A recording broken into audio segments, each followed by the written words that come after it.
Hi friends, నమస్తే. Welcome back to my channel. ఇప్పుడు మీకు ఈ వీడియోలో చెప్పబోయేది ఏంటంటే, ఈ చాలా సార్లు చెప్పానండి పదే పదే.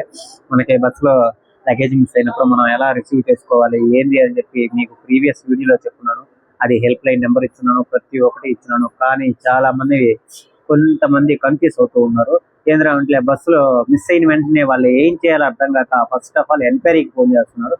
దగ్గరలో ఏ ఎంక్వైరీ ఉందో వాళ్ళకి ఫోన్ చేసి, సార్ మేము పలానా బస్సులో లగేజ్ మిస్ అయింది, ఫోన్ మిస్ అయింది, పలానా మిస్ అయ్యి డ్రైవర్ నెంబర్ ఇవ్వండి అని చెప్పి చాలా మంది చాలా రకాల డీటెయిల్స్ అడుగుతున్నారు. ఎంక్వైరీకి ఫోన్ చేస్తే కొన్నిసార్లు డీటెయిల్స్ అనేది వాళ్ళ దగ్గర ప్రాపర్ గా ఉంటాయి, ఉండవండి. లేదా మనం ఆ డిపో వాళ్ళకి కాల్ చేసినా మనకి కొన్నిసార్లు చెప్తారో చెప్పరు. మనకి మెయిన్ కావాల్సింది ఏంటంటే హెల్ప్ లైన్ నెంబర్ లేదా టోల్ ఫ్రీ నెంబర్ కానీ మనం కానీ కాల్ చేసామంటే మనకి పక్కా ఇన్ఫర్మేషన్ అనేది ఆ సైడ్ నుంచి మనకి పూర్తి ఇన్ఫర్మేషన్ అనేది వాళ్ళు చెప్పగలరు. ఆ టోల్ ఫ్రీ నెంబరు, మీ యొక్క హెల్ప్ లైన్ నెంబరు ఇప్పుడు మనకి ప్రభుత్వం కొత్త స్కీమ్ గా తీసుకొని వచ్చింది. అది టీజీఎస్ఆర్టీసీ కేట, మన ఆంధ్రప్రదేశ్ ఏపీఎస్ఆర్టీసీ కేట అని చెప్పి ఒక పోస్టర్ మీకు నేను చూపిస్తున్నాను. ఆ పోస్టర్ చూడండి.